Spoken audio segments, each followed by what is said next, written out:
know what you want. You want to see the movie.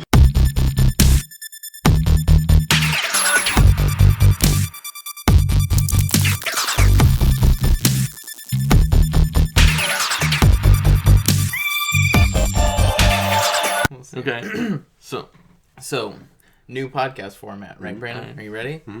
Don't you fucking leave me This hanging. is new to me. 1, 2, 3. Bop. Shooby-da-ba-doo-wop. Dooby-da-ba-doo-wop. Shooby-da-ba-doo. Hey, yeah. Bop.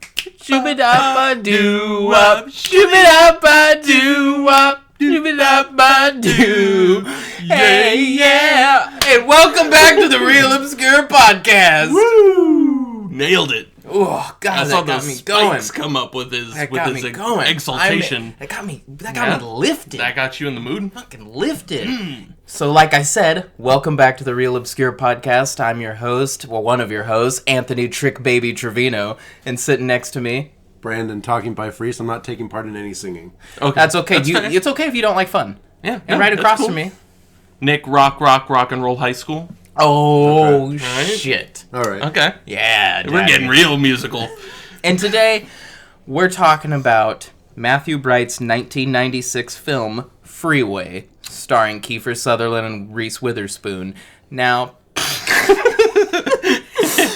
stop. For the people who didn't see that, Brandon wanted me to also introduce Wolfgang Bodison. And we'll get to that later. We'll revisit Wolfgang. But before we get into the movie, I want to ask you guys, y'all see that new Ghostbusters teaser trailer for the third Ghostbusters movie, I guess? I did. Yeah, did you hear the plot details? I didn't. Because I just heard it last night. Oh, break it down for me, because I only watched the teaser. I don't know anything about the You plot. want to take it? You want me to take it? You take it. From what I hear, it's going to center around teenagers. Mm-hmm. One, basically the two... Wait, hold on. Are the teenagers going to find the Ecto-1 in a garage, and they're going to be like, what car is this? We got to find out who the previous owners was. Hey, look at this registration. It's registered to Ray Stans. Well, I imagine that they would find it and be like, oh, fuck, because Ghostbusters were, like, famous Yeah, in that that's world. true. So they'd Yeah. be like, oh, shit, it's the Ghostbusters car. What? Yeah. And apparently two of these teenagers are pretty analogous to Ray Stans and Egon Spengler. Yes. Like, one of them is... One of them's a nerdlinger. Yeah, and she's, like, very deadpan, and, like, apparently that's gonna make her fucking hilarious, so that's what I read. And then the boy is, like, kind of awkward and weird, but super into the occult and paranormal, but he'll, like, narrate things. Oh, right. Do you hear about, Yeah. like, he'll narrate his own life in the third, like that episode of Family Guy where Peter starts narrating his own life. Yeah. And I don't know why they decided to do that. Yeah, I don't know. When I first heard about Dan Aykroyd saying there is going to be a third one, I'm like, come on, I was man. like, fuck off, really? You've been saying that for fucking 20 Yeah. years or whatever. But I saw the teaser, I'm like, okay, the teaser was fun. With Yeah. the music and the tarp coming off the Ecto-1 and the plasma blasts everywhere. I'm like, okay, that was a fun little teaser. Fun for what it was. It did nothing for me. No. I'm being told. I'm not trying to be snarky Right, or right. edgelordy. I saw it and went, okay. I mean, I still kind of don't believe it. And it's, like we were saying in the chat, if it comes down to the original cast coming back, it's gonna kind of rub me the wrong way, because Bill Murray held out for so fucking long, and it's like he waited for Harold Ramis to pass away to be like, all right, now I'll do it. Yeah. Yeah. And it's like, that's what? stupid. Come on. Like, Yeah, it's definitely annoying. yeah, in that it's way. well, it's frustrating. I think because I know he like loved Harold Ramis. He was like one of his best friends for a long time, and they had a falling out. And he did that thing at the Oscars that I was like, when he did it, I got like choked up and was like, fucking good for you. Yeah. But to agree to it now seems like, why the fuck are you doing this? Like, you were so steadfast for so long, and now that we can't get the movie we want, you're like, meh, I'll do it. Yeah. Maybe Come he had on, like man. a weird change of heart, and he's Maybe. like, "Oh, I want to honor Harold because I didn't do it when he was alive, That- so this maybe yeah. is the best I can do." That could be it. I don't know. That's just me. Yeah. Mm-hmm. I mean, that seems... And if that's his reasoning for it, then sure. Who's confirmed to be in it? Because if Ernie Hudson's not in it... The thing is, I texted my brother about it, and he was like, oh, well, no one's confirmed for it. And I went, well, they're not? And I'm like, I know Jason Reitman's directing it. Mm-hmm. And he goes, yeah, but none of the original cast is confirmed. But Dan Aykroyd and Ernie Hudson both kind of pseudo-confirmed because they tweeted about it. They're like, oh, this is going to be bigger than a fucking 30-foot Marshmallow Man or something like that, and then tweeted the trailer. I think Dan Aykroyd and Ernie Hudson will be in it and would be in it in a second. Yeah. I would hope so. They're not the ones that haven't been holding up the project. Yeah. I think Bill Murray... He'll probably be in it, but he's the one that's kind of like, well, maybe, I don't know. Until he's officially announced, who knows? Well, Brandon was too busy living on that Lost in Translation vibe. Yeah, living in Japan. And then you get, like, Rick Moranis that's like, I don't know if he will, because he's retired. Yeah, he's retired. Yeah. He has said that he'll act if it's, like, worth it. Mm-hmm. Like, if it's a good role, then he'll do it. But I don't know if he'd come back for Ghostbusters 3. And even then, I wouldn't necessarily want him back unless he had a reason to be there other than, hey, it's Lewis again, guys. Elbow nudge. I mean, I'd be okay with Louis Tully coming back. Yeah, no, I love Louis Tully. Right, but if it's just for like remember this guy, it's like maybe think of a more interesting way to bring him back. It's like the idea of old Ghostbusters is interesting to me, but they should do something interesting with that and not just make a clone of the second movie, which was a clone of the first movie. Yeah, and it's funny because Brandon, for a long time, I was like, Ghostbusters 2 is great. It's my jam. It's got Janusz, it's got Vigo, it's got that really cool scene in the subway, in the tunnels. Yeah, with the slime. And then we watched it again, maybe last year. Mm-hmm. That movie does not hold up. I still like it. It's the same fucking movie, though. No, I know. It's the same movie with self-aware jokes now. Yeah. Because they knew Ghostbusters was a thing. Yeah. So they're like, hey, we're the Ghostbusters now. You know, like was Sucking the Guts were the Ghostbusters? That was from the first one, though. Was what? Sucking the Guts guys were the Ghostbusters. Oh, yeah. That's from the first one. Okay. Well. But yeah, there's same idea. Yeah. There's like weird tonal shifts. Like the subway scene is cool, but you're dealing with like cartoon ghosts and then these heads on spikes. It's very metal. Yeah. It gets very heavy real quick. I like that scene though. Yeah. Winston. Hell yeah. Did you get the number of that train? Sorry, I missed it. I love Ernie Hudson. Yeah, he's great. He's super nice too. I met him at Comic-Con a few times. Like the most humble, nicest guy I think I've met at Comic-Con. Did he sign your copy of Congo? No, I didn't have anything with me to sign. I think he signed like my book, but I was bummed I didn't have Congo because that's what I would have had him sign. I would respect you more if you had Ernie Hudson sign your lower back, and then you got it tattooed. An Ernie Hudson tramp stamp right along the back.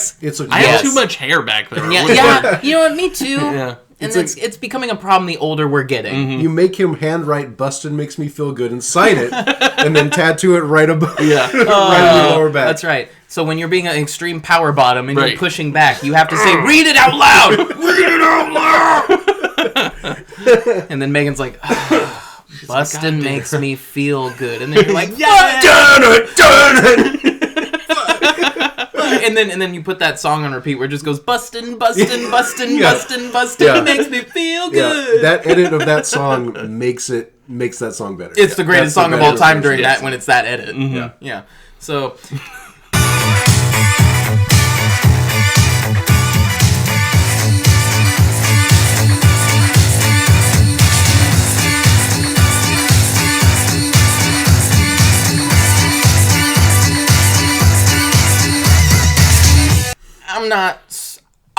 I can't. The trailer was whatever. Yeah. I was more super stoked to see that Velvet Buzzsaw trailer. Yes. And Polar has a really killer trailer. But Nick said before we got in here that he wanted to make a few amendments. I had a couple of amendments. Last episode, so why don't you tell us a bit about that? Because I was listening to the last episode while I was masturbating, as I'm wont to do. Mm-hmm. And I know you need my voice at all times to come. Just whispering in my ear. Well, that was no, that's true. But I was thinking about the list. I just want to know if you're just pulling it on. Just get it in there. that underside of your table's about to get real sticky. I think the more I thought about it, my worst of last year, Evening with Beverly Loughlin.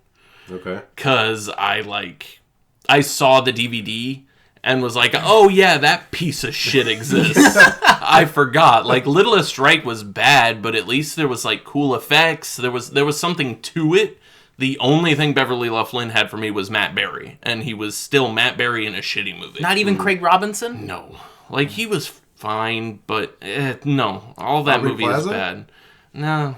Like, none of it worked for me. Not Jermaine Clement. Like, I like him too, but it was just... It's a bunch of good people in just a shit movie.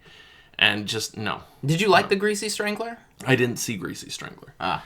I mean, based on your analysis of this one, You probably I've like considered watching it a couple times just because I'm a fucking masochist, but I'm like, You're on this podcast, so... Yeah. So I feel like, maybe I should watch it, but...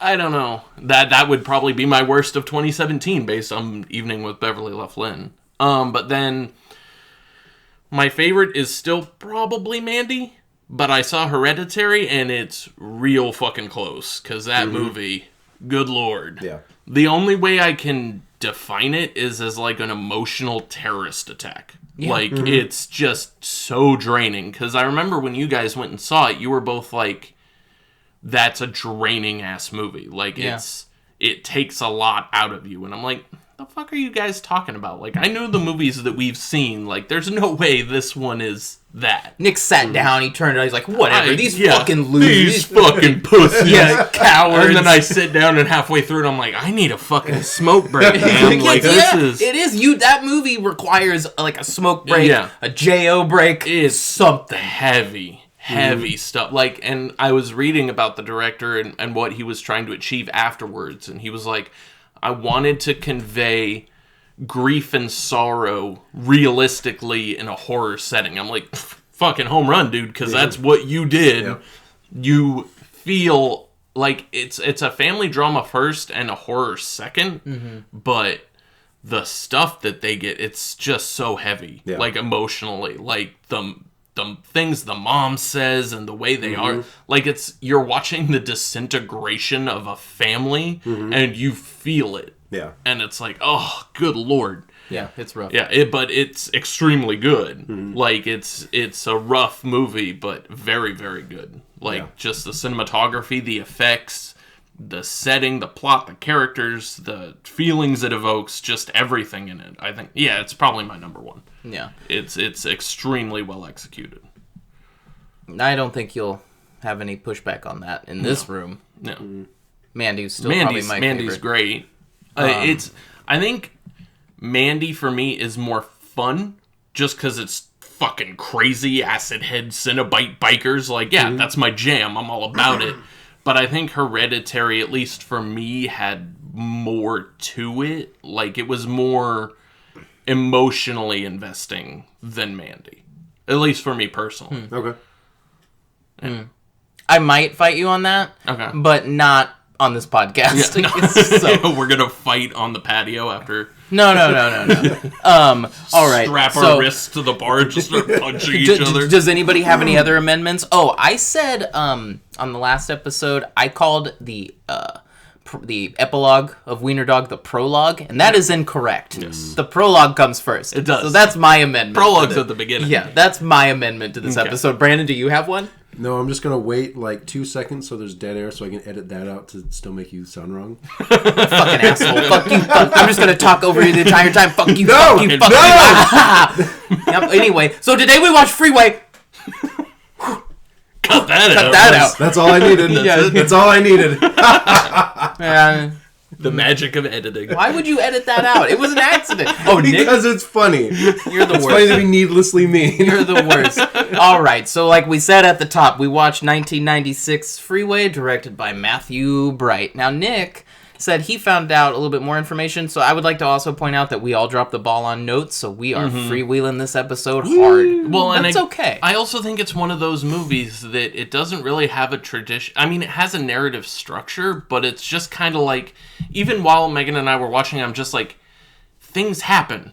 and then something else happens, and then something else happens. Like, there's no structure to it. It's just kind of a free flow, almost like freeform jazz in the form of a movie. It's like a more structured Dr. Caligari in some ways. I kind of agree. At certain parts of it kind of felt like, to me, he was trying to make a modern sort of Clockwork Orange with her. She kind of felt like a female Alex with some of the shit she did. Well, pause before we get into the actual movie. She's Eileen Wuornos. Right. She's an Eileen Wuornos archetype. Yes. Yeah, and I even said that during the movie when later in the movie when she picks up the first guy, I even said, I'm like, oh, so she's Eileen Wuornos. Like, that's what she turns into. Basically. But I did a little research on Matthew Bright, and I found out he's done 4 movies directed. It's Freeway, Freeway 2, Ted Bundy, and I don't... Tiptoes. Tiptoes. That's, but fuck me. He did Tiptoes. But no. Nick, let me correct you. How is that for a filmography, though, right? Nick, I just want to correct you real quick. It's Freeway 2, Confessions of a Trick Baby. Right, correct. Confessions of a Trick Baby, which might be our first sequel on the show. It might be? It's gonna be. It's gonna be? Okay. Yeah. Because what kind of filmography is that? To go from the 2 Freeway movies have you guys seen that Ted Bundy movie? I've seen it. It's fucking crazy. Yeah. And then to go from those 3 into Tiptoes, which is kind of an infamously bad movie. I don't know if it's a bad movie, but it's a weird movie. Like, you have Gary Oldman playing a little person for no fucking reason. Yeah. Like... I don't know. Like, that's just such a weird jump. Yeah, it's a very odd filmography. For 4 movies, I'm like, you got something going on. Yep. It's only 4, but man, what a 4. You quit while you're on top. Yeah, I guess. And then I read into it a little bit more because I saw Danny Elfman did the music for the movie and all that. And Matthew Bright was one of the original members of the Mystic Knights of Oingo Boingo before they became just Oingo Boingo. Yeah. So he co-wrote Forbidden Zone, and then when they became Oingo Boingo, they dropped a bunch of the original members, and he was one of the ones that was dropped. But they stayed friends. Him and Danny Elfman have been friends since, like, school. Yeah. So, I mean, that's how he got Danny Elfman to do the music for fucking Freeway. Yeah, I remember watching the credits and being like, Danny Elfman? Yeah, like, what? Weird. Yeah. And I'm like... Well, maybe it was before... No, because this isn't like 96. Yeah. Like, this is his prime, and he did Freeway, so that means strange. Danny Elfman's a stand-up guy doing movies for his friends. For sure. Yep. Yeah, no, that's to his credit, I think. But that's the main stuff I learned about him. He seems like a really interesting guy. I just want to point out that Reese Witherspoon's probably, like, still 25 when she's doing this movie, and she's supposed to be playing a teenager. Yeah, like, I think they said 15? Mm-hmm. Yeah. And she's not 15, obviously. I don't know why movies do that. I mean, I guess in some... I don't know, maybe when we're younger, because when you're younger, you don't notice it, but when you're older, you're like... She's not 15. Because they say Bob is 32. Motherfucking Kiefer Sutherland ain't no 32. You're 32. In this movie. Come on, Kiefer. You were 32 in Lost Boys. Yeah. Come on. But, yeah, that's a movie thing that always drives me a little crazy. Is the casting so much over. I don't really get... I mean, one person that definitely doesn't do it is Todd Solondz. That's true. What are you talking about? Could say that. That's true. There wasn't some 32-year-old man in a Ninja Turtles t-shirt talking about jerking off with his dad. Dad, was it good? What a harsh life to get friend-zoned by your own dad.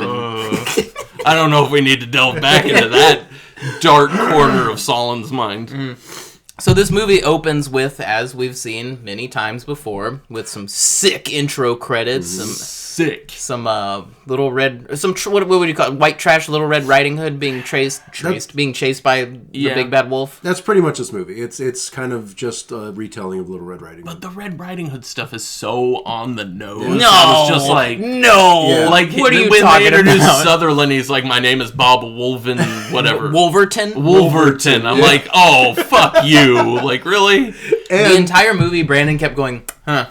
Wolverton. And she has a red leather jacket and a basket. Like, why did she grab the basket? Like, she's running away from home. Otherwise, people wouldn't get it. I guess. And subtlety. It's a nuanced film. Yeah, there you go. Okay. Yeah. It's nuanced for the extra stupid people watching it. There you go. For the people who can sit there and go, oh, I got it! It's Little Red Riding Hood, because she's got to see, they talked about the grandma, and now she's running out of the house with a little basket and a red jacket on. Mm-hmm. But we need to do this in order, because I want to talk about how this movie kind of opens. I don't remember exactly the opening scene, but I've never been to a high school where you just macking on your girlfriend in class. You had to go to a bad boy school. Yeah, I think that's what they were trying to get across. Because she's like illiterate. It's like remedial English. Okay. Yeah. And she can't. That's where you find out that she can't read. Mm-hmm. But then later somehow still knows how to read fucking freeway signs to get to her grandma's. Yeah. Maybe she was like, I can't read that, but I know it's south. Or no, sorry, north. I'm going to Stockton. North. I just need to go up. Yeah. You do a pretty good Reese Witherspoon from this movie. I've been practicing it. He has been practicing it. You're just in your room. You hear from his room like... I hear me about, what? I say, all he hears is, holy shit. You all fucked up. Although, last night, Brandon, what did you say? Where's Chopper? Where's Chopper? Which is a joke for me and Brandon, because people who don't know us don't know that we took that from House of a Thousand Corpses, where she goes, where's Otis? Because it seems like Firefly origin. Now it's a joke for all of us. Yeah.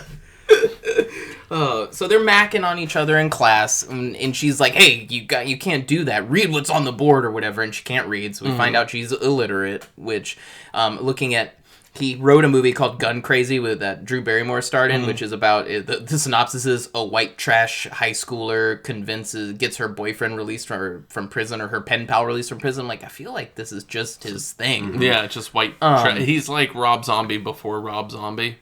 Yeah. Freeway is still better than House of a Thousand Corpses. For sure. And then so we cut to Hollywood starlet Amanda Plummer. I love this woman. Goddamn right. I love everything Amanda Plummer does. She's our Wonder Woman. No! Yes! Have you seen So I Married an Axe Murderer? She is our Wonder Woman. I also saw The Prophecy, which she is also in. She's our screaming crazy Wonder Woman. Looking methed out in the corner of the Hall of Justice. Just screaming her fucking head off. Wearing the same outfit she's wearing in this movie. But with a lasso. It's just a roll of twine. How do you hire Amanda Plummer? Can you just scream a lot and be intense in the eyes? Because she's also in that Tales from the Crypt episode. I think Lover Come Hack to Me. Yep. Yeah. She nailed that. But I mean, that's what she does. Oh, she nailed a lot of that. I think that to cast Amanda Plummer, you write Amanda Plummer into your script. I think that's how it works. Enter Amanda Plummer. I wrote this piece strictly for Amanda. It says, screeching crazy woman. Screeching, N-word, screeching. Oh, yeah, she does a hard N. She does a hard R in there. Yeah, There are a couple hard R's in this movie that I was like, okay. And then he's like, I called him that because he didn't say thank you. Amanda, we weren't even rolling. That wasn't in the script. She's like, I went a bit off script. So, I went method. Y'all wanted trashy, you got trashy.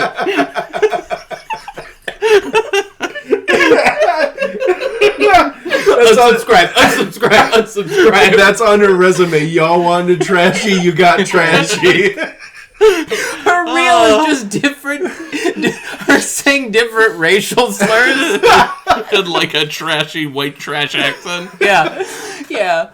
Oh, fuck. That's how she got hired for Pulp Fiction. Tarantino's like, I need white trashy and I need a lot of slurs. That scene when John Travolta's like, you better tell this fucking Nimrod to sit down and shoot them both in the face. He was being serious. That wasn't in the script. He just really is getting pissed off at Amanda Plummer. She keeps going method. I don't know what to do. Oh, so that's where then this is basically Reese Witherspoon's mom, and her name's oh my god, you guys, I'm dropping her name already. Julia. Did they say her name? No, it's Julia Lutz. Mm-hmm. Yeah. Sorry. Yeah. So Reese Witherspoon's playing Julia, and this is Julia's mom played by Reese Amanda Witherspoon is Vanessa. Vanessa Lutz. Vanessa. Oh, you Reese guys! Witherspoon I am getting is this Vanessa, all yeah. crossed.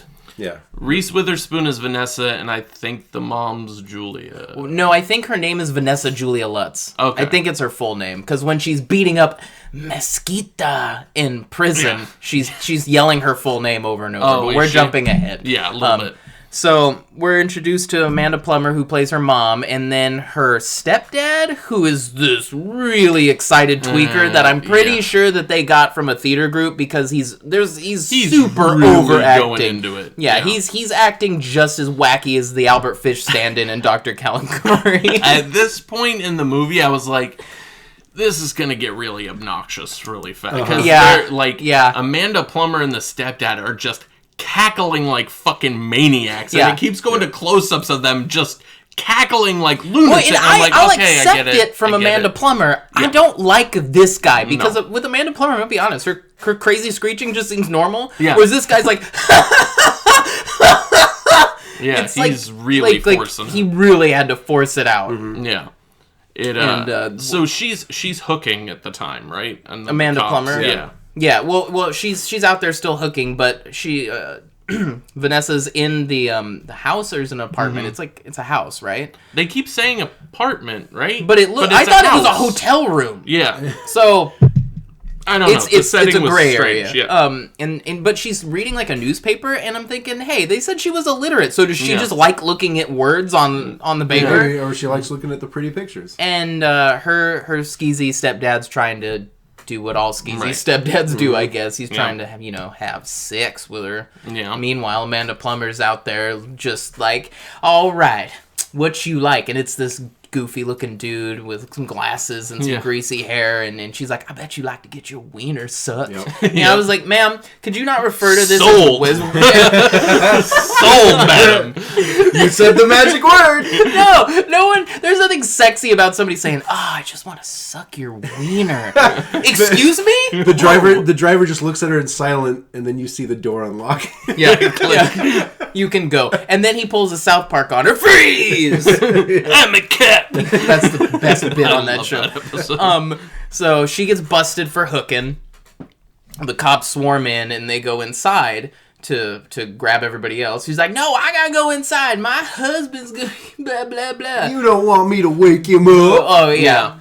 And so they go inside, and it looks like, so at first Reese Witherspoon was like beating him up, saying, don't you fucking touch me, don't you touch me. But then when they go inside, she's laying on the bed and he's on top of her. So I guess we're led to believe that he was trying to force her. Well, it looked like this is something, because when they take him off her, she sits up like this, and the look on her face is that this is something that just kind of regularly happens. Routine shit that she has to deal with. Yeah. And this scene goes on for way too long, I feel like. Yeah. Where they're kind of interrogating her, and she's like, okay, let me talk to you out here. And they got both the stepdad and Amanda Plummer sitting on the couch. Cuffed on the couch. She's like, you're not mad at me, are you? Are you my little baby? Yeah. I'm not mad at you, mama. Yeah, that scene goes on for a while. This whole part of the movie seems awfully superfluous to me. Yeah, I agree. We could have just had her talk about her shitty family life, right, and just move on. Right. Mm-hmm. It was very drawn out for what it was. And in the end, I feel was a little anticlimactic. They could have taken the time that they took in the beginning, put it at the end, and have a little more of a satisfying ending for this movie. Yeah, I'd agree with that.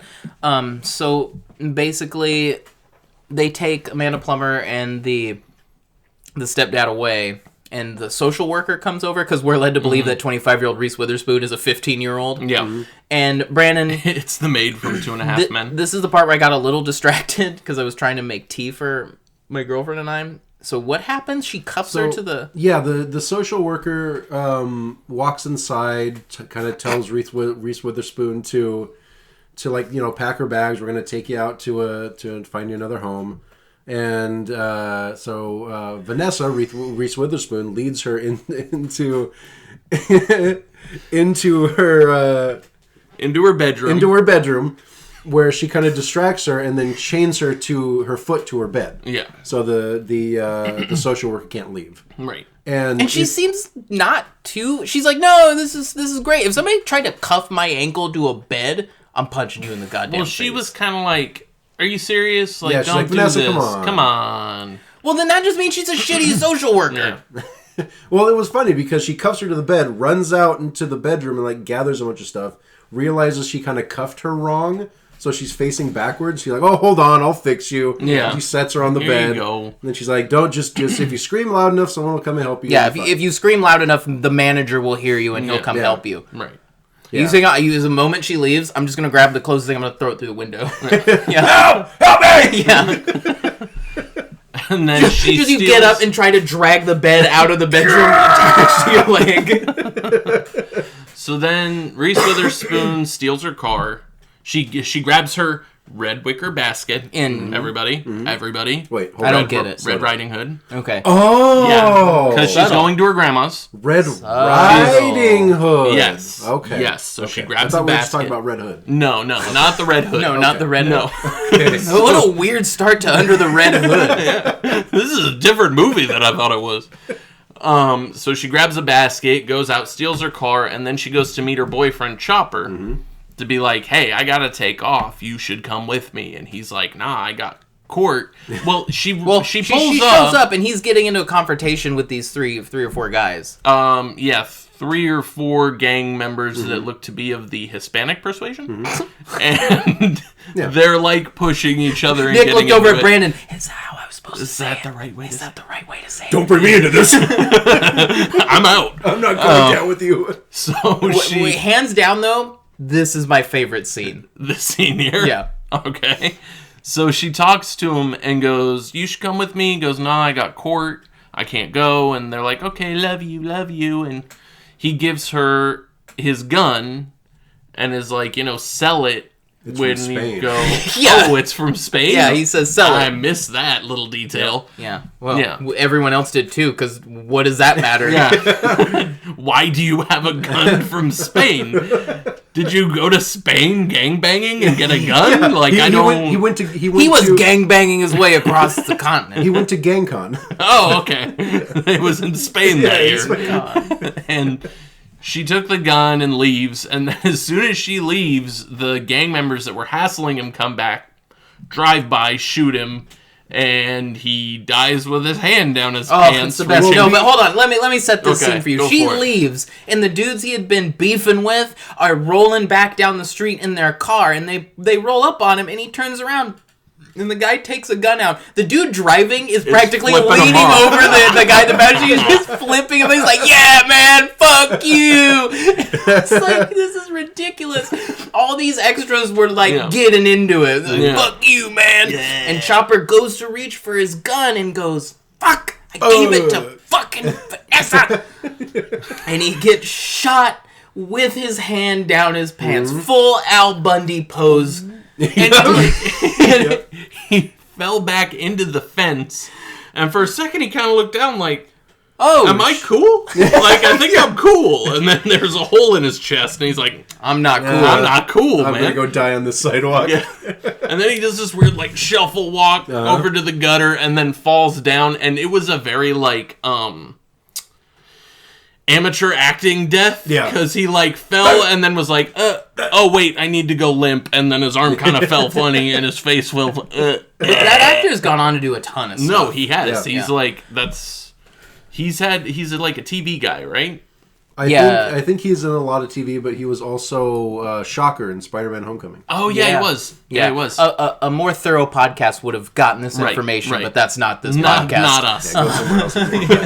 Back to the dick jokes. But back to all that cum. All right, y'all, welcome to my Cumcast. So then we see her driving. She's going north. She's going to Stockton to see her grandma. And Her car. Your So the car's car fucked up. breaks down on But the freeway. hold on, like I was saying before, she's illiterate. How does she know which way's north or south? Like, how does she know which on-ramp to get on? I've been thinking about this, and I think it's definitely a plot hole. If you but, know, write in. But I think it could be explained like she's so headstrong and so like, I'm gonna do it. She doesn't even think about like the logistics of it. I'm gonna do it and I'm gonna fuck up anybody that gets in my motherfucking way. So going back a little bit, I don't want to stop this. He is nailing it. He is. But the Cumcast is called the Salty Splash. I thought our New Year's resolution was less jizz. Can we not do that? We're not even out of January yet. New rule, so much more. God damn it. I double down on the dick in the cum jokes. Welcome to the Salty Splash Cumcast.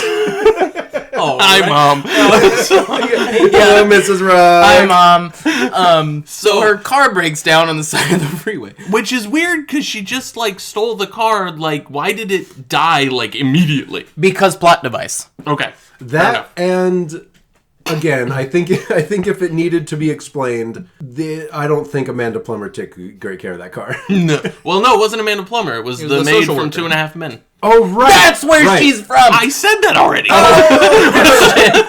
She was also in Krampus. She is awesome. Yeah. She's great. That's right. It was her car, so I don't know. But I don't know. And again, a more research podcast could give you the name. Yeah. Not on the Salty Splash. Here we only care about the action. That's right. That's right. And Brandon, please insert a splash effect when you edit this. Now is it going to be like a water splash or like a... Both? And then you're gonna have to do some mixing. And then add a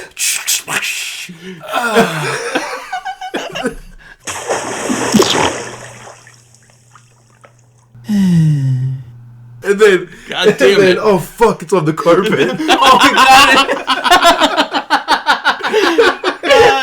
Fuck. Oh fuck, there's so much in my belly hair. It's like getting out rubber cement. Yeah, no, I can't just wash it off in the shower. It turns to rubber cement. Now it's all gunky. No, this is just an ordeal.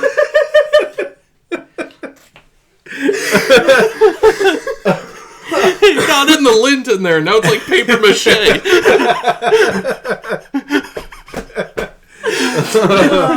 The social worker's car breaks down, and, what would you call it, a little SUV. Actually, fun fact, Kiefer Sutherland's car in this movie looks like your car, Yeah, Nick. it kind of does. Uh-oh. Nick, are you the I-5 killer? I take the I-5 down here every time I come to record, so maybe You didn't tell by how he walked in here dressed like a grandma. Yeah. So we kind of skipped something, because earlier when they're in the apartment, they see a news broadcast with Dan Hedaya, friend of the show, and he's talking about the I-5 killer, and this guy that's been going up and down the I-5 killing women.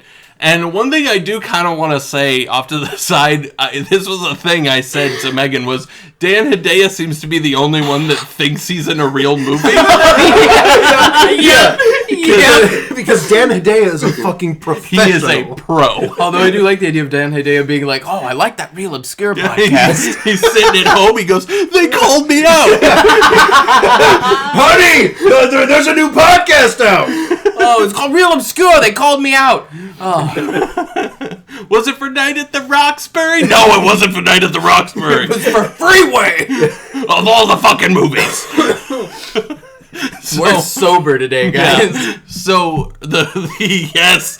So he has some eyebrows on does. him. Oh, I love him. Yep.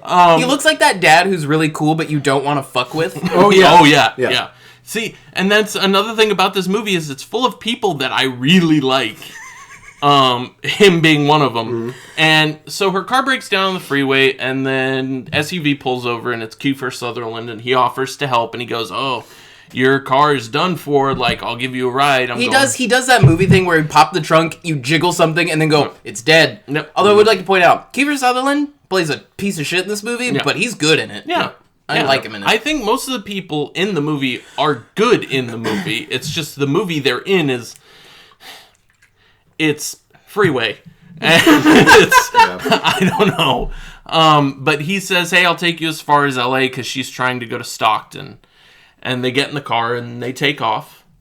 And then what happens? Like they're just kind of riding. They're kinda he driving says around. that he's like He's a therapist. Yeah, he's a therapist for troubled kids. And they're just getting to know each other and kind of just talking about life. And they go to dinner.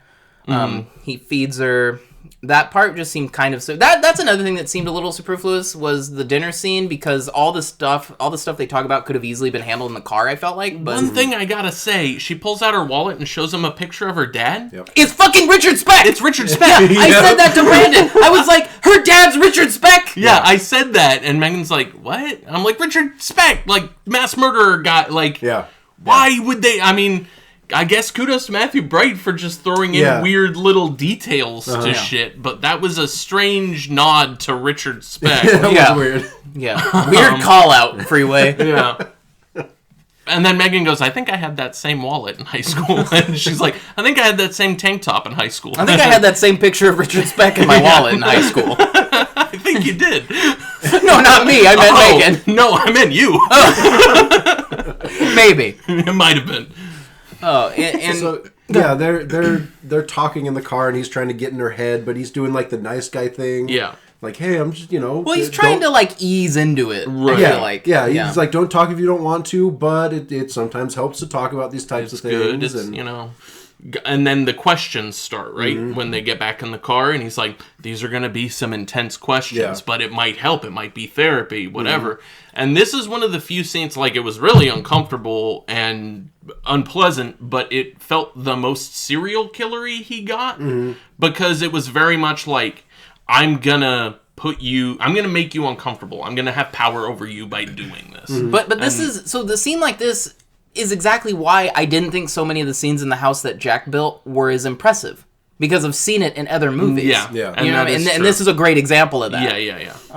Go ahead. I didn't mean to... No. And then he starts trying to get her to talk about her stepdad molesting her and abusing her, and she eventually kind of gets into it, starts talking about how he forced her to, masturbate him and then gave him oral sex, and then... He never had sex with her, but he kept trying to, and like he quote unquote went to the bathroom in her mouth. Yeah, like really heavy stuff. And I found out looking into it, the movie originally got an NC-17 because there was more of that type of stuff. Yeah. And they had to cut it out to get the R rating. Was just the graphic dialogue, probably from this scene. And that's kind of when she starts to realize that he's a fucking psycho. Yeah, he makes the turn. He's like, I bet you liked it, didn't you? Well, but he says it in kind of a, not so much of a like a way. He's always like, but did you like it? Yeah, did you like it when he fucked testing you? the boundaries. Yeah, because but he's got this big, goofy Sutherland Would you smile on his say face. a wolfish grin? I would say yes. I would say yeah. Which now makes more... We'll get to it. And she figures him out. Yeah. She's like, oh, you one of them perverts? You think you just gonna do sex stuff to me? Yeah. I do find... Sex type stuff? do, which is the name of our industrial goth album. Sex type stuff. Okay. I do find some of those phrases that she uses, like those little naive, like, sex type stuff, I do find those pretty charming. Pretty funny. You're gonna do sex type stuff to me.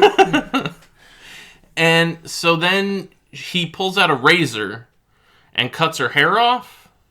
Right? Well, no, he doesn't do first that. She's like, let me out! And he goes, oh, are you looking for this? Because he took the door handle off, which I actually thought was kind of a good, deep part of the scene. Yeah. And then he hits her with it. Then he pushes her head down, and he tells her, you're fucking quickly, I could just fucking slit your throat, blah, blah, blah, blah, blah. He cuts her hair off, and he lets her back up after she agrees to, like, stop fighting him cuts or whatever. Her ponytail off. He cuts her ponytail off.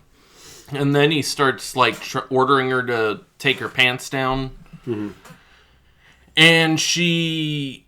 What? She jumps into the back seat? No, she punches him and jumps in the back seat? She does some. She says, like, well, I have all these laces on my boots, so I gotta take those off. Yeah, it's gonna take a while. And that's where she's hiding the gun. Right. So she... But she doesn't pull the gun out. She hits him, right?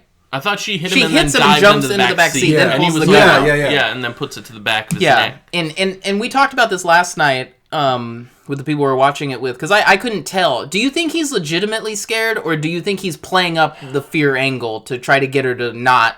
I think it's a little bit of both. A little bit of both? I think it starts as fake. But then when she like says, "Do you believe in Jesus Christ as your Lord and Savior?" I think he's like, "Oh, this is done." Yeah. Like he's playing her for a while, and then when he sees that she's not falling for it, he's like, "Oh, yeah." Like this might be the one." Because he has the line, "Vanessa, you're really scaring me." Yeah. And so, yeah, I think it might be. He does the stuntman Mike thing. Yeah. Yeah. Exactly.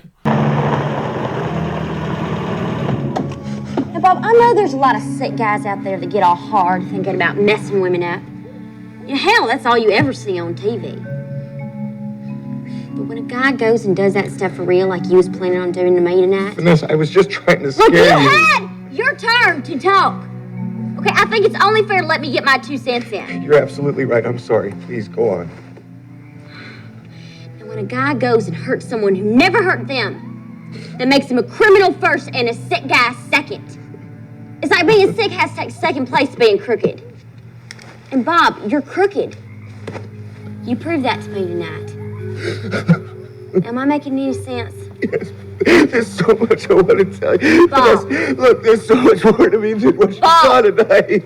Bob, time for talk's over now. I'm gonna ask you a question, and it's real important, okay? What? Do you accept Jesus Christ as your Lord and personal Savior? Vanessa, you're really scaring me. Tell me Please. now, Bob. I need to know. Do you believe that Jesus Christ is your Lord and personal Savior? Yes, I do. I swear. Good. That's really good.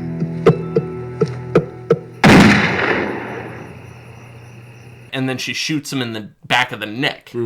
And then Where does that bullet go? Out straight. of? I think it goes straight through the neck. Okay, Yeah. because the whole time I was trying to figure this out, like, where did he get shot? Because he comes out of the car and he's like holding his neck and okay. he's like, blah, blah, blah, blah, blah. That's, you guys, any of the actual violence in this movie is really off-putting to me. It's hard. It's Yeah. hard. Yeah. Hard violence. Like it's very real. Yeah, because he's stumbling away from this car, coughing up Like- blood, going, "Oh God!" and like gargling, like not like this. It's Yeah. like South Park level of violence. Yes. And then she comes up and shoots him in the back. She shoots him Or in the he back. gets- doesn't he like get back up and then she's like, "Oh shit!" She boom, boom. shoots him a couple times. He falls down, and then she puts the gun up against the Back of the his base head. of his head. Yeah. And then shoots him again. Boom. And at this point, I'm like, he wasn't in this movie very long, was he? Yeah, that's what I thought. Okay. See, I'd seen this before. I saw this movie for the first time in like 6th grade. Yeah. And so, which is the perfect time to watch it. Right. And so I was like, God damn, how does he come back? Yeah. Right? No, because I was like, he's fucking dead. Like, he's dead. Like, if you do that to a human being, they're gonna die. But she robs him, takes his car, goes to a diner. But here's where she lost some of my respect. Because it looks like she just rolled around in his blood the whole time. Yeah. And wandered into this restaurant and said, "I'll have the He-Man breakfast." Yeah. oh, shoot, I got blood all over me. You got a washroom? Yeah, it's like, okay, I'll go clean up. And the waitress is like, I'm immediately calling the police as soon as she... Yeah. Yeah, because the cops roll up and arrest her out in front of the diner. And she delivers one of my favorite lines. "Oh, hey, officer, what's up?" yeah, that was really good. I think "I ain't do nothing wrong." I think this character, kind of a theme with this character, is just her kind of lack of awareness about how the world works. Right. She just kind of walks into a diner covered in blood. And Yeah, she like, hey doesn't- guys, what's going? Oh yeah, I'm kind of messy. Yeah, like she doesn't really get how the world is. Yeah. She just kind of floats through and just whatever happens, and she doesn't understand that shooting the dude on the side of the road is like a big fucking deal. Like, obviously he was a piece of shit and he deserved it, but... Right, but up until this point, the cops don't know that, and the diner just knows that some girl just rolled in here Right. covered in blood. Right. So she gets arrested, and then we find out that Kiefer isn't dead. He gets taken to the hospital. Yeah, and the nurse is just screaming like a fucking maniac. Well, the but, whole but time. first of all, he walks in there and he's holding his yeah. eye, and I don't know where the eye. And did the bullet come out of his eye? I think it went in the back of the head and came out his right eye. Okay, man, they had got to let me know the logistics of these bullet wounds. He comes in, he's like, and the nurse is like, oh, fuck! Holy shit! yeah. But this scene really affected me when I saw it as a kid, because the scene where we're introduced, where actually Dan Hedaya and his prickish partner, he's just screaming in the background. And it is off-putting. It's really off-putting. Yeah, he's having a rough time. And that's when they tell Dan Hedaya and his partner that he's going to have to undergo a radical colectomy. And I was like, I don't know what that is. So I had to look it up. And it's when they, like, I'm not a doctor, so I'm going to probably get this mostly wrong. Okay. It's when they cut out a large part of your, like, intestine. Yeah, your butt hose. Your butt hose. Yeah. I like that. And I was like... And then they put in the stoma, right? Where it's like a bag that just collects your shit. Yeah. And I was like, but why, though? And I guess maybe the bullets came in the back and went then out through the intestine. Yeah. It took me a minute to work that out. You're really hung up on, like, the Kennedy assassination-esque magic bullets. Yes, my Zapruder film for Freeway. Well, listen, it doesn't make sense to where he got shot. So it was bothering me. And this is also where we're introduced to Brooke Shields, right? Yes, but also Dan Hedaya and his partner are like, everybody get out of this operating room. Mr. Wolverton, look at this picture. Is this the girl who shot you? And I don't know how anyone really made that. First of all, I don't know how he fucking walked from the middle of nowhere to a hospital. Right. If I get shot barely move. If I get injured like that in the middle of nowhere, it's over. Yeah. This podcast is 2 people instead of 3. It is done. We're closing up the shop. 2 people and a ghost. Yeah. Anthony. Are you here Anthony? with us? We have a Ouija board. Anthony, tap once or twice. Anthony, just C-U-M. God damn it, Anthony. O-G space D-I-C-K. It's going to make it real easy to derail your intros from now on. If it's all through Ouija boards. The first day you knock the Ouija board across the room to derail it and all the lights explode in the room. Oh shit, I guess that bit is done. Right, jeez. But yeah, it's where we're introduced to Brooke Shields, of all people. Another person I can't for the life of me figure out why she's in this movie. Oh, no. Maybe everyone was thinking, like, this is going to be the next Pulp Fiction. Yeah, I think they thought it was going to be... I think they thought it was going to be the next Natural Born Killers. Because it's produced by Oliver Stone, and it has kind of that vibe to it. So everybody's like, Natural Born Killers had blown up, 2 years ago? 94? Yeah. So then Oliver Stone's producing this thing. They're like, oh, this is going to be like that. This is going to be one of those movies. Yeah. And it's not one of those movies. It's one of those movies. The tone is Natural Born Killers with 50% less cartoon universe. Yes. Yeah. Yeah. And replaced, but I'll take Reese Witherspoon in this role over Juliette Lewis as Mallory Knox ever. I like Juliette Lewis. Not a fan? I like Juliette Lewis in some other movies. She's great in From Dusk Till Dawn. She's great in other stuff. I can't fucking stand her as Mallory Knox. I can't do it. I watch that movie and I'm just tearing my hair out from how fucking frustrating that character is. Yeah. How sexy am I now? Fucker. Oh, God. So we're introduced to Brooke Shields, and she's like, "Oh, I want to throw the book at this girl. I want her tried as an adult and all this stuff and blah blah blah blah." Because she's Kiefer Sutherland's wife, right? Yeah, right. And then is it the trial scene next? Yes. Yeah, where they're in court, or no, the Hedaya and the other cop interrogate her. Yeah, they're interrogating her, and they're like, she tells them she did it. Yeah, she's like, I did it, but he was the I-5 killer, so you're welcome. So he was the I-5 killer, so really you should be thanking me. Yeah, that's pretty much what she says. But look, Dan Hedaya's partner has a real hard-on for just being shitty to her for some reason. I know that they think she just shot a man in cold blood, and they have no evidence to assume he's the I-5 killer. Right. But he's just such a dick. Yeah, he's a huge dick in that scene. Yeah. And he's like he's asking her the kind of the how it went down, and she's explaining it, and he's like, "Tell me more." Yeah, he's like licking his lips. Yeah. I'm like, what the fuck he's is like, this? And then it was very weird.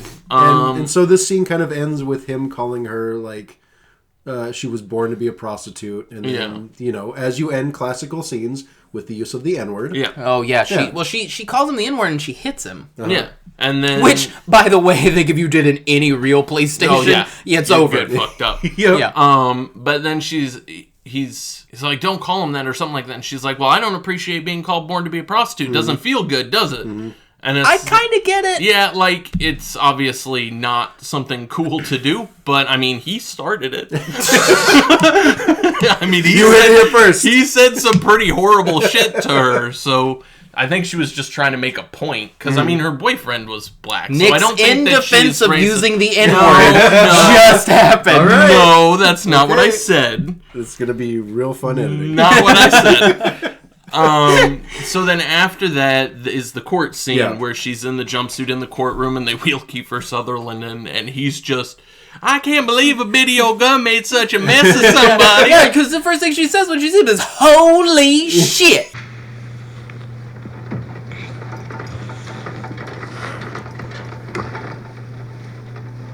Holy shit. Look who got beat with the ugly stick. Is that you, Bob?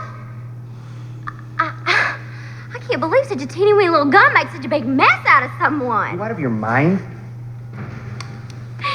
You are so ugly, Bob.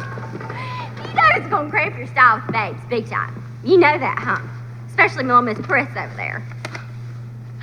And hey, I heard you have one of them big poop bags that's like attached to your body and all your shit comes out and like lands in it. You just a big old shit bag, ain't you, Bob? You just think of me every time you empty that motherfucking thing, motherfucker! Wyatt! Yeah. His eye is all fucked up. He's got his mouth like stretched up in a weird he looks grin. like a fucking nightmare man. Yeah. He's a nightmare person. And her attorney is like, shut up! Like, Oh, what are you If doing? that were my client, right or wrong, we're done. Yeah. We're done. I'm leaving. She'll take over the judge. Goodbye. Your Honor, I rest my case. Your Honor, no case exists. Reese Witherspoon is not doing any favors. And for she's herself. like, oh, you shit in that bag? And she's just making fun of him. The jury pool. Yeah. she's just mocking the shit out of this man. And he's just... Yeah. He keeps like dabbing the slobber away from his face. It's a really good villain aesthetic, Yeah, I feel well, like. and another piece of trivia, a little bit later in the movie, she's having like nightmares, and there's a couple clips where you see him, and the makeup it's is way gnarly. more extreme. Yeah. That was the original makeup, oh. but it took like 6 hours to apply, and the schedule wouldn't allow them to use Oh, that. man. I wish they Yeah, had. because that was Gnarly. nuts. Yeah. Yeah. It looks like Two-Face. Yeah. Like his teeth are exposed Yeah. and he's all scarred. The makeup was really nuts. Yeah. The original design. I wish they had kind of stuck with it. But then they send her to kind of a detention center for troubled teen girls. Full of mostly adult people. Mostly adult women playing teenagers. Yeah. But we get a little Brittany Murphy in this Murphy movie. in there, yeah. Yep. I mean, she was doing Brittany Brittany Murphy. Murphy. Yeah. You know, Doing Brittany Murphy. that's all right. She came in, she's like, I don't do... Oh, no, wrong character. Yeah. I always confuse those Dwight, characters. you fool. There you go. Right Sin You City damn character. fool. Yeah. So Bob, you fool. Oh, dude, Frank Miller's Freeway. It's almost the same thing, Yeah, but it's not that far black off. and white. yeah, And more swastikas. And Yeah. more swastikas, Yeah. yeah. and, So Nick would probably like it. Same amount of Hey, animals. No. we're not doing that. So then the scene, she's dropped in like the general pop of this fucking girl's prison. It's not really a prison, it's like trouble. It's a detention center. Yeah. And then the like bad bitch of the fucking detention block comes up. Her and name's Mosquita. Because she definitely doesn't look like a white lady playing a brown lady at first. I don't think she is. She's not. Okay. But just the way she looked at She's first. I guess she was in Legally Blonde also with Reese Witherspoon, and she played the prostitute that Frank wanted to marry on It's Always Sunny. Okay. I didn't know any of this. Megan told me. I was like, busting out the trivia on me. I had no idea. Bustin', feel good. Unsubscribe. And then the girl tries to get in Reese Witherspoon's face, and she beats the holy fuck out of this girl. Yeah. Kind of Mosquito goes down. hard. And it's it's that survival instinct. Yeah, well, it's that prison thing. You find the biggest, baddest one, and you beat the fuck out of them, and then you're top dog. And what happens? She beats the shit out of her, and then they lock her in her cell for like a while. And they kind of drug her so she'll pass out. Yeah, and that's when she has the trippy dream where we see the actual makeup that they were going to use. Yeah. So which gnarly. would have been great.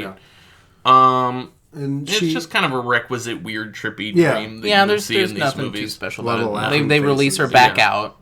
Well, she makes her fucking toothbrush knife while she's locked up. They give her food and a toothbrush, and she like wraps the saran wrap around the toothbrush, and then uses her lighter. That I don't know why she was able to keep I'm her pretty lighter. sure they don't give you a lighter. No, but she like melts it and then like on the ground like files it to a really sharp edge, so she's basically got a straight razor. And then does she do what I think she does with it? Because she puts it in a tube. Yep, it goes where you think it goes, my man. Yep. She up the The old wahoo, and Yep. she just hides it up there. Oh, maybe she was like, I can't keister this. Also, Well, I mean, if you have both options, I would definitely go with the front option. yeah, Yeah. obviously over the keister. I mean, if you got both, Yeah. so then this a little before that, we're introduced to like the warden, this the woman, older and woman. she's super nice. yeah. And what happens to her in the movie? I'm like, that's kind of a bummer. Yeah. And it's funny because that happened, and I was like, near the end of the movie, not to jump too far ahead, but I'm like, she did all these things, this happened to the warden lady, and Megan's like, well, the warden lady was kind of a shit, and I'm like, what? Why? she didn't do anything. Yeah, she was great. Yeah, she was as nice as could be, given the fucking circumstances. So I don't know. I guess just different points of view, I suppose. I don't know if I can agree with that. She hated the little sister in Happy. I'm getting the feeling Dollhouse. that Megan just hates nice people sometimes. I don't know, but she's like the nicest person ever. She's the nicest warden I've ever seen. Yeah, right? She's certainly not Tommy Lee Jones and Natural Born Killers. No, very different character. Maniac. Although, my favorite character in that movie, definitely. Yeah, for sure. Yeah. It wasn't Rodney Dangerfield? He wasn't your favorite? No. Gotta make sure you clean. I gotta come upstairs and see how clean ya are. That's what I say to Brandon when right before he goes into the bathroom. Yeah. I just come and I go, get real wet and clean for daddy. Great. Yeah. Great. Yeah. I'm glad the direction this podcast is going. Real cum and uncomfortability. Oh, you agreed to do a podcast with me and Brandon. Yeah, I guess I should have figured as much. You knew what kind of I knew what I was signing up for. You knew what kind of den of iniquity you were stepping into. So We have such shites to show you. Bong. Bong. We have so many cummies to show you. Stop saying gummies! It's not gonna happen. never. It's not gonna happen. So she makes her knife, and then she comes out they finally let her out, and she's like in the general room again, and they're watching TV, and Kiefer's on the TV. And she's with sitting Brooke right, Shields. Yeah, she's sitting right next to Mosquito, and Mosquito's like, "Come here, come sit next to me," to show like, oh, We're all she's good. not top dog. Yeah, we're all good. And Brooke Shields is talking about how she should be tried as an adult and all this stuff, which it seems like the type of thing that they wouldn't be doing before a trial, because then that would sway people and pollute the jury pool. But, whatever. And that happens, and then they're getting transported. Yeah, but I don't remember why they're getting transported. I don't know if reasons ever really... If they ever really give one, they're just They like... might just be taking them out for a day trip. Yeah, like a day trip, and they go to this gas station. Yeah. And it's Reese Witherspoon, Mosquito, and a pair of twins, for reasons. And they all get marched to the bathroom. And the guard goes into the gas station to get a beef treat. I think that's what the warden called it at one point. It's just beef jerky. Yeah. But beef treat sounds so fancy. And then... Can I have an organic beef treat, That's please? when... Sure thing, little doggy. That's when Reese Witherspoon pulls the knife out. And the warden comes in. Well, she has this line where it's like, you guys better get out of the way because shit's about to go down. Yeah, it's about to get real. And the warden comes in, and she doesn't do anything to the warden, right? It's Mosquito. No, Reese Mosquito. Mosquito chokes her out, and then Reese Witherspoon checks the coast is clear or whatever, turns back, and Mosquito's just like stomping the fuck out of this stomping woman's a stone cold mud hole. Yes, in her face to death. It's way too extreme. Hard. We did not set that up earlier. And She was not like a fucking the nurse like from a Nurse Ratchet. Yeah, Yeah, thank you. she That's wasn't what- Nurse Ratchet. She did not deserve to get her head stomped into nothing. She didn't deserve a brawl in Cell Block 99 death. The last thing she said to these girls before they went into the bathroom is make sure you wash your hands. Yeah. Like super friendly, like a grandma. Yeah, Maybe and we're then just- get stomped the fuck out. Yeah. We're just not supposed to like them. I don't know. And then that's where I started to feel the Clockwork Orange vibe when she was like in jail and with the knife and the It whole. wasn't the part where she walked out with that little bowler hat on and she said "Viddy well" at the camera and walked Viddy away. well, yo. Oh yeah, this was me and my 3 droogs. Come on, droogies. Let's go. And then so they walk out of the bathroom and the guard is there with this beef treat hanging out of his mouth. Yep. And she takes her knife and just like slices him all the way up his torso. It's extreme. And another bummer line is like, you didn't have to kill me. Yeah, It's true. And but Megan argued that she didn't kill him. well, that's what Reese Because Witherspoon said. she goes, I didn't kill you, you dumb asshole. But that dude is gonna die. Right? Well, Yeah. if Kiefer didn't. We Kiefer had are, way worse wounds than I this feel like guy. he got off light. No. I feel like a full torso cut. He's gonna be fine in this movie's universe. It's gonna a few hurt inches like a deeper mother- and It's gonna just hurt his like a guts would be everywhere. motherfucker, though. And I didn't have any really endearment towards this character to begin with, but then that happened. I'm like, he's just doing his job, Yeah. man. He literally is just doing his job. You have to, if I may just take a moment, you have to, like, make me, well, maybe you don't. Maybe that's not the tone of the Maybe movie. that's the Maybe we're not point. supposed to like them. Right. But I kind of feel bad for these Right, people. yeah. in A lot. In a different movie, like in this movie as it is, this guy's just doing his job. But in a different movie, we would show him being like a pervert towards her, Yeah. kind of echoing her stepdad, Yeah. and killing him. Like Because a kind lot of catharsis it, and because a all lot that, of the yeah. movie, I feel, wants you to sympathize with Reese Witherspoon. But I don't. But yeah, I mean, I kind of do. I only 'cause she- sympathize with her with like her upbringing and killing or trying to kill Kiefer Sutherland. Yeah. But, like After the that- warden, the guard. Yeah, it's like after she gets put in the prison, she's just a fucking maniac. Yeah. And it's not like she is made into a maniac because of prison. She was just a maniac from the get-go and Yeah. didn't have the arena to show her full fucking crazy Right. Yeah. until she was locked up. And it's like, oh no, you're insane. So they take his keys and they take the little transport bus thing and they leave. And the twins split up. We never see the twins again. no. But they And- meet up with Mosquito's boyfriend in the Yeah, junkyard. who His is- Flaco. Yep. It's He's also, I can't remember his name though. It's Guillermo something. yeah, Guillermo something. Guillermo Diaz. Yeah. Yeah.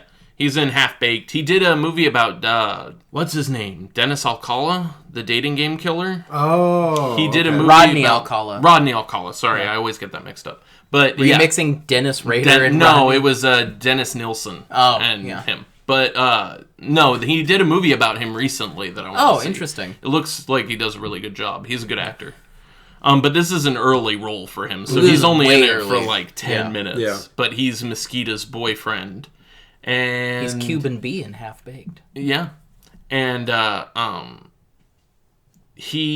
they give Reese Witherspoon the keys to his car and his gun. And he's like, He's like, "What up?" And she's like, "It's not a big deal. We'll get you another gun." Like, And a cell phone and a beeper. yeah. fucking two-way. And so she takes the car and goes, and that's the last we see of Mosquito and her boyfriend. Never learn if she comes to justice for stomping out fucking An innocent woman. Granny Warden.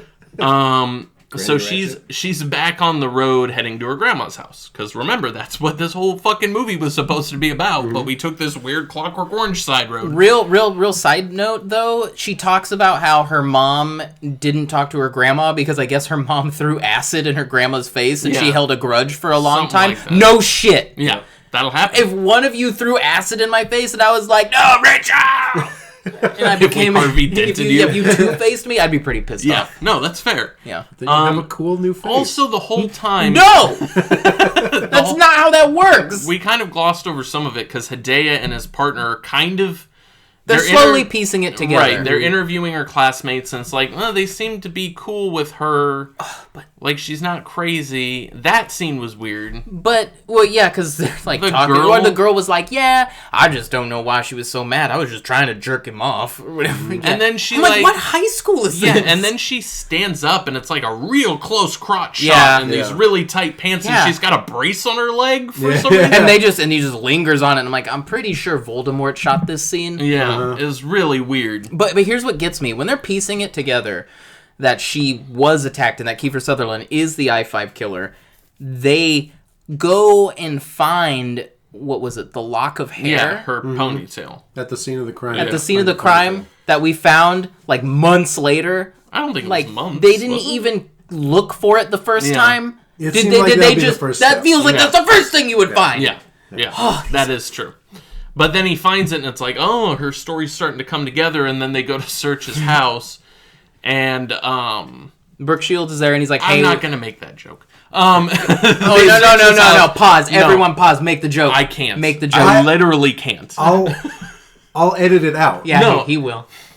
I will. I don't believe you. Okay, so, well, they go to his house, and they start searching around, and they go to his shed in the backyard, and they break it open, and a bunch of porn just comes pouring out. I know what joke you're gonna make. He can't make that joke. I will edit it out. I know what he's talking about. I will tell you after. later. I totally get it now. Yeah. Now that you're saying, I'm like, oh shit. Cracked open the shed, and just a mountain of porn comes But hold on, falling it's out. apparently child porn. But Is it? Yeah, it's apparently child porn because It when didn't Brooke look like Shields says child porn. all those girls, Yeah, were all those just kids. all those Yeah. kids. were just No, little she was girls. talking about the people I-5 killer killed. Oh. Because those girls were underage. The first ones they talked about were like 15, 16. There were some Polaroids in there, though. Were there? Yeah, but my whole thing was like, that is like high quality CP. Like, Yeah. how did no one I find didn't this think out at that's- before? Yeah, that seems confusing, but I don't think the porn was, because it just looked like magazines. Yeah. And like a pair of handcuffs or something There, like there was definitely Polaroids in there. We don't Yeah. see what's on them Right. because Yeah. they're upside down, Right, yeah. but there were Polaroids. There was, it was just a It's heavy just the director mountain was of like, porn. throw Polaroids in there. I only have these pictures of me and my family on vacation, so just put them turn face them upside down. down. So then they're like, oh shit, this guy's the guy. And then Brooke Shields runs upstairs, blows her fucking brains out. She does. No. But here's Dan Hedaya, and because Mike is being a dick to her, and she runs out of the room crying. And Dan Hedaya is like, "Why you need to be so hard on her? Her husband. We just told her husband's probably the I-5 killer." And Mike just goes, "Fuck her." and then all you hear is bang. And Dan Hedaya is just all right. And it's so Fuck funny. me, I guess. We see their reaction in the kitchen. It's like, bang! Oh, shit! They run upstairs. Yep. They went to the same academy that the two cops from Tales from the Quad Dead Zone went to. Yep. Oh, shit. Just let her go to the bathroom. It's fine. It's fine. And so from this we go to Reese Witherspoon. Well, no, hooking. because when they're at the house, Kiefer Sutherland is coming home, and he Yeah. sees it, and he just flips a He He's sees like, all the Fuck cops. this! Yeah. And he's like, oh, jig's And up. he's like, well, this makes sense. I'm I gonna guess go the I'm other officially on the run now. direction. Yeah, and it's not exactly like he can hide in plain sight. Right. He looks fucking ghoulish. He's a monster. He does. Although I love the scene at the diner. I thought diner. was a really cool scene. He's going to Grandma's house because Yeah. he has she had given him a The- photograph or something. Yeah, with the address on the Yeah, back. and the address is on the back, and he's like, "Oh, I'm gonna go to Grandma's house," and he stops at this diner, and this woman's servant, because her name's Flo, right? Yeah. Because fucking of course it is. Yeah. Because she's a waitress at a diner on the freeway, and he's ordering coffee, or she comes up and wants to see if he wants more coffee. Sees his face and is like, "Fuck me!" Like, yeah. and then he starts probably my favorite thing in this movie is he's smoking a cigarette and the smoke's coming out of his shirt because of the hole in his throat, and I'm like, that's pretty badass. I mean, right that's there. a good attention to. There's some really cool little details in this Yeah, movie. there And she are. says, "Would you like to order something?" He says, With a fucking straw. That scene was pretty great. I mean, it's kind of apropos of nothing, and it doesn't really forward the plot at all, but it's one of the coolest scenes in the fucking movie. It makes him almost a supervillain. Yes, he starts to go into supervillain Yeah. territory there. So now I'm forever gonna tell Brandon, "What a fucking straw." So then it's Reese Witherspoon hooking, right? Yeah. She's Like, sexo! Oh my god! I want to believe the other hookers were like, fuck this bitch. She's coming out here She's gonna yelling, get walking knifed. around in the middle of the street. They're over here like, Sexo. you see this new girl? Donde style Chicos. Oh, yeah, wear them Los Chicos. They're like, Yeah. fuck you, man. Get the fuck off my corner. Yeah. Well, You're gonna get if got. if there was any consequence for her getting the warden killed, it's two of the other sex workers beating the shit out of her in an alley. So she's trying to pick up guys, and they keep driving past. And it's kind of weird to me, because at this point I was like, oh, this is where we're like, she's Eileen Wuornos. Oh, yeah, totally. But then this guy picks her up, and she gets in the car, and she's like, hey, what do you want, this and that, blah, blah, blah. I want my And dick sucked. he goes, do you suck cock? And there's like a switch in her brain that's like, this fucking guy. Like, sure, I'll do that. Like, was she going to go through with it before then, and then he got super gross with it, and she was like, oh, I'm gonna rob this motherfucker. I think her plan all along was to rob him. I think Okay. so. It was kind of hard to tell, because she seemed kind of like into it, or Yeah. she was like, I'm gonna go along with it, and then he said that line, and she was like, Yeah, this her motherfucker. demeanor changes. Yeah. And I think maybe that like she was gonna go through with it, but she needed an excuse to really push her in the other direction. Yeah. And And when then he you know gave it when to he her? was like, instead of being like, oh, what would you do? What would you What like do to you do? do? He just Yeah. says, do you suck dick? Yeah, it's like, oh, all right, well, Yeah. I guess Yeah. I'm robbing this motherfucker. Although fuck that guy, because she said Yeah. $25 and he only had $5, so Yeah. fuck him. Yep. Yeah. Because she He's like, makes "Ah!" him pull his pants down, and then Yeah. she pulls out her gun, and she's like, all right, give me all your money. And he goes, it's in the briefcase, whatever. And he takes it out, and she's like, there's only $5 here. Where's the rest of it? Oh, He goes, sorry. that's all I have. She goes, you were only going to give me $5 fucking? Yeah, dude, he's gonna Yeah, fucking rip that's her fucked off. up. But then he's standing by the trunk and he's like, I get claustrophobic, I can't go in there. She goes, yeah, I get claustrophobic sucking strange dick. And that might be my favorite line in the movie. And he's like, I gotta pee. She's like, piss in the trunk. I don't give a Megan fuck. laughs so hard at that Yeah. scene. Piss in there, motherfucker! And then she locks him in the trunk and takes his car. And he's just, I guess he probably suffocates to No, death. well, because you hear him a few times later on. Yeah, but they never let him they out. never let him out. There's a dead man in the trunk of that car. I liked back when they're in the car, she shoots through the window, and he's like, okay, no more warning shots. He's like, I was aiming for your head, fucker. Yeah. It's like, that's funny. Yeah, that was good. So she takes his car and drives to Grandma's house. And this is where everything starts to come to a head. She goes to Grandma's house, gets out of the car, and you can hear the guy in the trunk being like, hey, let me out of here. She's like, shut the fuck up. And she goes into Grandma's house, and she walks into the bedroom, and you see someone in the bed with the shower cap on. It's so subtle. Yeah. I was watching it, and I saw the shower cap and everything, and at first it looked like somebody's face was all fucked up. I'm like, oh, did he kill Grandma? And then I realized it was a shower cap, and I look at Megan, I'm like, are they really fucking doing this? She goes, they're really fucking doing this. So Kiefer Sutherland's in the bed with the covers up to his eyes with the shower cap on. You can hear his breathing through that voice box. Right. Yeah.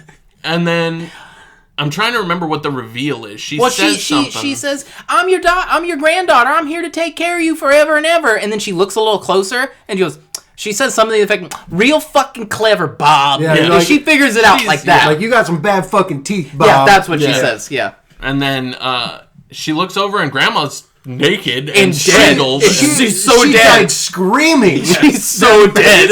She died screaming.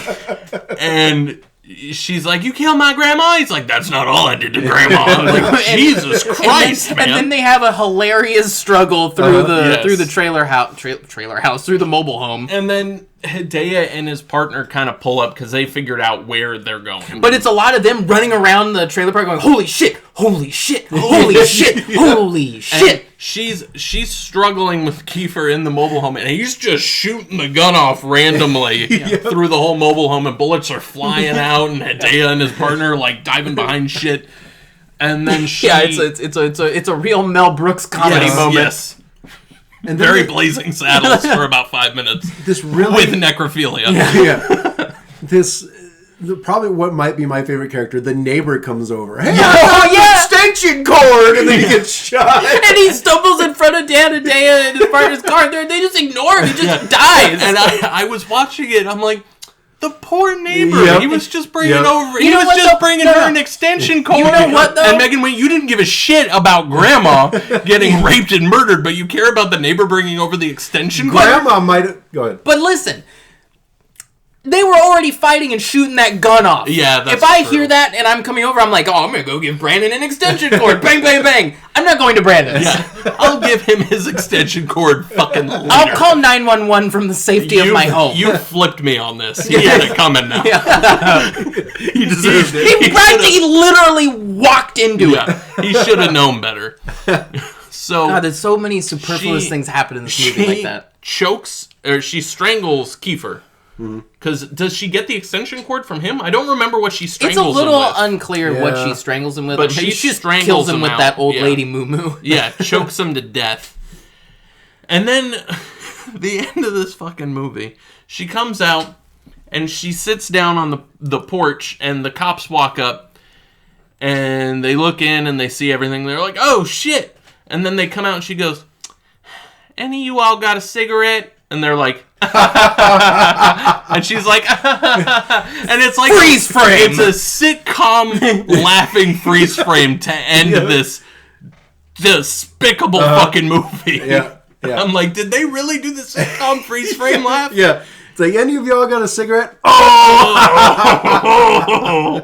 And then that's it. It's over. That is Freeway. And I think, didn't Donica say, is this going to end on a fucking freeze frame? Yes. And then just And it freeze sure frame. as And shit it did. Boy, did it. Yep. Woo! That was Freeway, y'all. Now let's go around the table. Nick, what'd you think of this movie? Would you recommend it? Why do I think it's obscure? Why do you think it's obscure? Oh, yeah, that's what we do here. I actually... oh, yeah, that's our bit. That's our niche, y'all. I don't... See, when this movie was brought up, I don't know how obscure it is, because I've always known about it. But it is a very different fucking movie than I thought it was. Yep. And I think that that's what makes it obscure. Because people hear about it and they're like, oh, it's just, the serial killer chasing the girl movie. Like, The Hitcher, but with Kiefer and fucking Reese. And it's not that at all. So I think it got kind of lost. It's more obscure because it was trying to be too many things at once. It was trying to be Natural Born Killers. It was trying to be Little Red Riding Hood for whatever fucking reason. It was trying to be, like... It felt like it was trying to be a lot of things at once, and it didn't know what it was. And again, I think it's people get the wrong impression from it from the synopsis. Because if you read the synopsis, it's very brief and straightforward. Like, oh, it's a serial killer chasing her. Yeah. That's not what this is at all. Do I like it? In the third act, it started to grow on me a lot.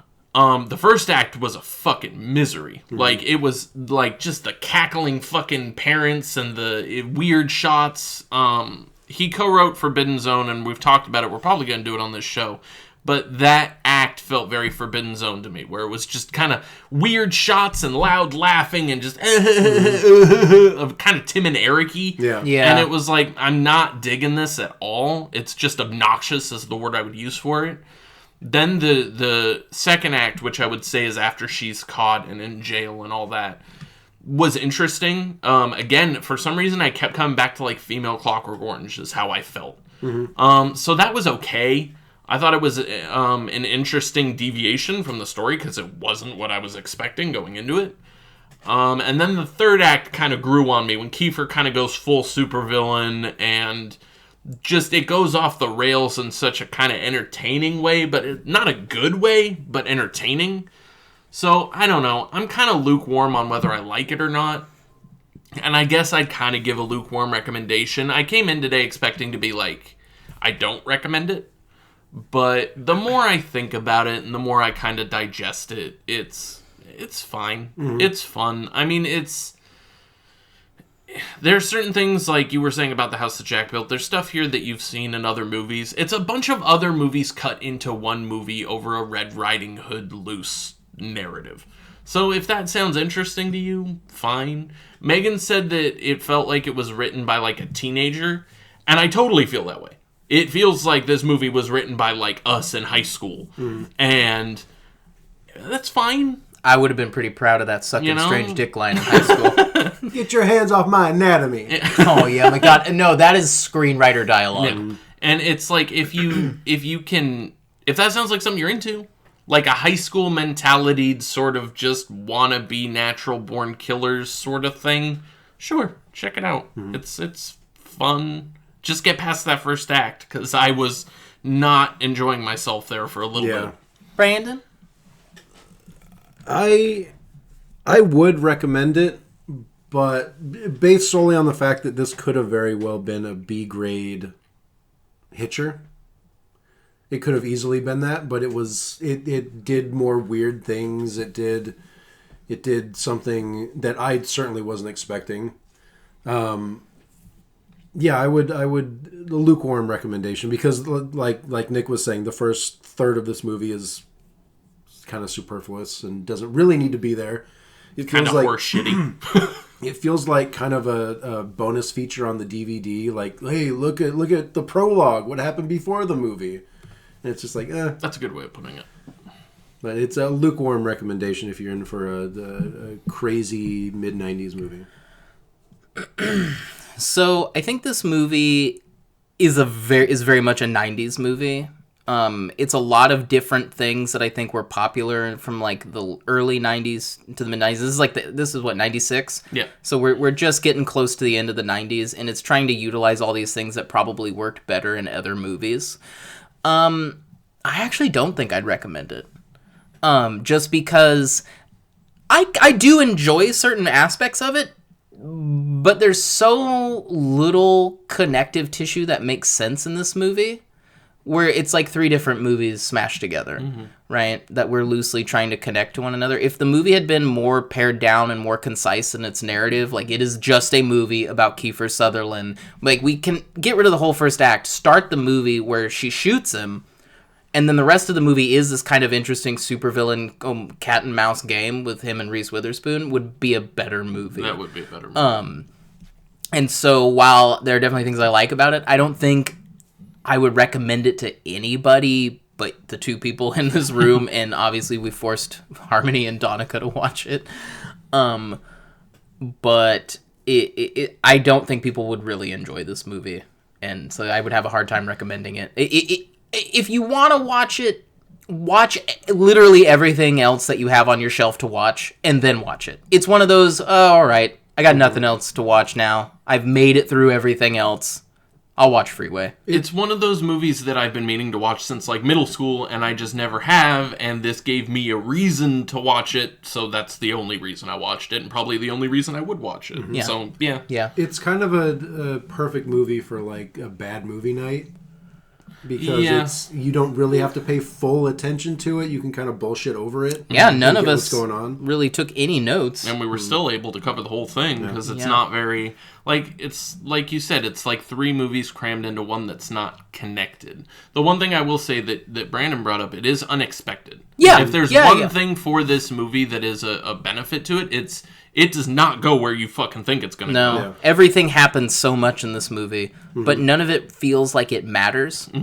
Yeah, there's little consequence. Right. For anyone. For anyone except Kiefer Sutherland. Yeah. Because I will say Reese Witherspoon is not exactly...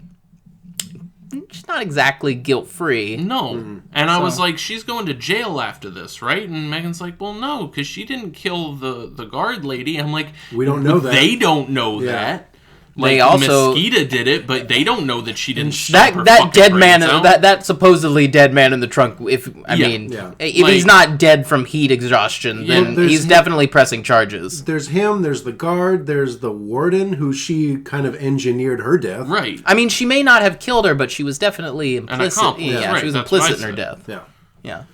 Look at us, guys. Are we starting our own law firm? Yep. The law firm of cummies and Stop and saying sticky. it. Stop saying it. I Stop was saying it. Already working in my head how to do the jizz as a law firm. Oh, Jesus Christ. All right. Well, for more jizz talk, tune into the Splashcast, which will be out next week. That's true, yeah. And also, a movie that we are going to do, Freeway 2. Yeah. Confessions of a Trick Baby. Confessions of a Trick Baby. It will happen. It won't be next, but... It won't be next, but it has cinematic terrorist Vincent Gallo. Indie movie The Rat Man creep. himself. The Rat Man himself, man. playing a character called Sister Garcia. The one thing I will say about Vincent Gallo if they continued, you know, the live action Turtles they did for a while with, you know, Tyler Perry as Baxter Stockman and all that. If they continued it, I want him to play Rat King. Oh yeah, that would be great. Perfect. That's the role awesome. Vincent Gallo was born for. Yes. Yeah. Give me that in my life before Cover him I in die. garbage and throw some rats at him. Yep. Yeah. Oh man, Just someone make sure out you there. put the mic real close to him because he's gonna murmur through a lot of that. Someone role. out there make a real obscure shirt with Vincent Gallo's face Yes. Rat King. as Rat King. Little indie movie creep Vincent Gallo. That'll be fun. Well, that wraps up another episode of the Real Obscure Podcast. I'm Anthony Trevino, and you can find me on Instagram at AnthonyT697, sometimes Facebook, mostly Instagram because I'm a narcissist. Brandon Talking Pie Freeze, Instagram, Brandon_Freeze. Who cares? Not Brandon_Free619. Just saying it again. No. Wrong Brandon. Yeah.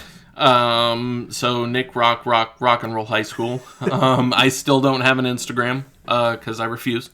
But we do have the Real Obscure Podcast on Instagram. One day we'll actually use it. We'll actually do something with it. It's hard because I don't know what to post. Like posters of the fucking movies. It's we weird. can talk about that. Yeah, we'll later. talk about it off show. But there's a Facebook group that if you would even consider joining, you've probably already joined. So yeah. Thanks, Mom. Yeah, thanks, Mom. Thanks, Love Mom. you, Mom. Well, y'all, that about does it for another episode of the Real Obscure Podcast. Good night. Oh, there's cummies everywhere.